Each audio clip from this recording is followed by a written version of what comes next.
नमस्कार मित्रों, स्वागत है आपका हमारे YouTube channel super knowledge Jeevesh पर।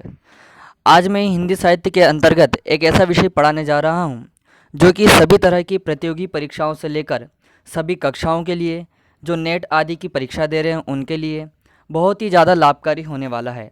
इस वीडियो में हम कवर करेंगे आदिकाल के बारे में। उसमें आदिकाल के काल विभाजन से संबंधित, उसके बाद प्रमुख कवि, उनकी रचनाएं, आदिकाल की विशेषताएं, आदिकाल के अन्य नाम, इन सब के बारे में इस वीडियो में हम जानने वाले हैं। इसलिए यह वीडियो आपके लिए बहुत ही ज़्यादा लाभकारी होने वाली है। तो आइए जानते हैं आदिकाल के बारे में। आचार्य रामचंद्र शुक्ल ने हिंदी साहित्य को 4 भागों में विभाजित किया है। आचार्य रामचंद्र शुक्ल ने हिंदी साहित्य को 4 भागों में विभाजित किया है। वह 4 भाग कौन कौन से हैं? पहला आदिकाल कौन सा है, देख लीजिए। वह 4 भाग कौन कौन से हैं? पहला आदिकाल, भक्तिकाल, रीतिकाल और आधुनिक काल। आचार्य रामचंद्र शुक्ल ने हिंदी साहित्य को इन 4 भागों में ही विभाजित किया है। तो इसमें सबसे पहले हम जानते हैं आदिकाल के बारे में, और बाकी और के बारे में भी अपन धीरे धीरे जानेंगे। पहले हम जानते हैं आदिकाल के बारे में। देख लिए, आदिकाल के कोई अन्य नाम और भी अन्य कवियों ने कहे हैं। तो आदिकाल के अन्य नाम कौन कौन से हैं? आदिकाल को आदिकाल हजारी प्रसाद द्विवेदी जी ने कहा है। चारण काल राम कुमार वर्मा इन्होंने कहा है। ये आपके एग्ज़ाम में पूछ लिया जा सकता है कि आदिकाल के अन्य नाम कौन से हैं। और जैसे ये चारण काल है, तो चारण काल नाम किसने दिया? ऐसे प्रश्न अधिकांश एग्जाम में पूछे जाते हैं। तो आदिकाल को आदिकाल हजारी प्रसाद द्विवेदी जी ने कहा, चारण काल राम कुमार वर्मा ने कहा। और देखिए इनके नाम कौन सा है? बीजक काल।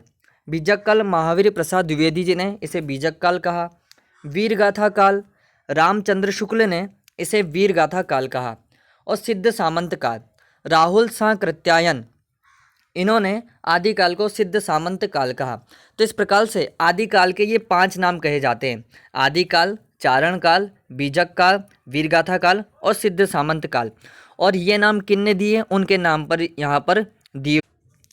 हिंदी साहित्य के इतिहास में लगभग 8वीं शताब्दी से लेकर 14वीं शताब्दी के मध्य तक के काल को आदिकाल कहा जाता है। कहाँ से कहाँ तक को? 8वीं शताब्दी से लेकर के 14वीं शताब्दी के मध्य के काल को आदिकाल कहा जाता है। प्रश्न आ सकता है आदिकाल किसे कहते हैं। अब आदिकाल की कुछ विशेषता रही हैं जो बहुत ही महत्वपूर्ण हैं। वो कौन कौन सी विशेषताएं, आइए जानते हैं। पहली है रासो ग्रंथि की रचनाएं। आदिकाल में रासो ग्रंथि की रचनाएं हुई है। वीर एवं श्रृंगार रस की प्रधानता रही है। डिंगल एवं पिंगल भाषा आदिकाल में ही प्रचलित है।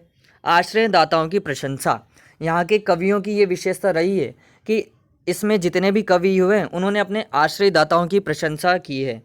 और अगली है ऐतिहासिकता का अभाव। और देख लीजिए और विशेषताएं आदिकाल की, अप्रामाणिक रचनाएं रही है।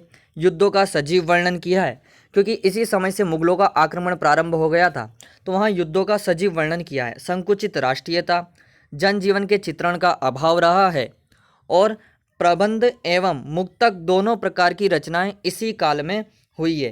तो ये आदिकाल की कुछ प्रमुख विशेषताएं हमने जानी। प्रबंध एवं मुक्तक दोनों प्रकार की रचनाएं भी इसी काल में हुई है। कुछ देखिए, अब हम जानते हैं आदिकाल के प्रसिद्ध कवि और उनकी रचनाएं। तो आदिकाल के प्रसिद्ध कवि कौन कौन से हैं और उनकी रचनाएं कौन कौन सी हैं, उनके नाम यहाँ पर दिए हैं। इस साइड कवि हैं और इस साइड उनकी रचनाएं। देखिए जानते हैं। सबसे पहले कवि हैं चंदवरदाई। इनकी रचना है पृथ्वीराज रासो। दूसरे कवि हैं नरपति नाला। इनकी रचना है बीसलदेव रासो। तीसरे हैं दलपत विजय। इनकी रचना है खुमान रासो। शारगंधर, इनकी रचना है हमीर रासो। और देख लीजिए और कवि हैं नल्ल सिंह। इनकी रचना है विजयपाल रासो। और अगले हैं विद्यापति। इनका नाम है सबने ही सुना होगा, तो इनकी रचना है विद्यापति पदावली। और एक और है जगनिक। इनकी रचना है परमाल रासो। तो इस प्रकार से ये आदिकाल के प्रसिद्ध कवि और उनकी रचनाएं कौन कौन सी, एक और बार देख लीजिए। चंदवरदाई, पृथ्वीराज रासो, नरपति नाला, बीसलदेव रासो, दलपत विजय, खुमान रासो, शारगंधर, हमीर रासो, नल सिंह, विजयपाल रासो, विद्यापति पदावली। और लास्ट हैं जगनिक, इनकी है परमाल रासो। तो इस प्रकार से ये आदिकाल के कुछ प्रमुख कवि हैं जिनकी रचनाएं हमने जानी, उनके बारे में जाना, आदिकाल का विभाजन जाना। तो आशा है आपको यह वीडियो पसंद आई होगी। अगर आपको वीडियो पसंद आए तो लाइक करें, चैनल को सब्सक्राइब करें और शेयर करना ना भूलें। धन्यवाद।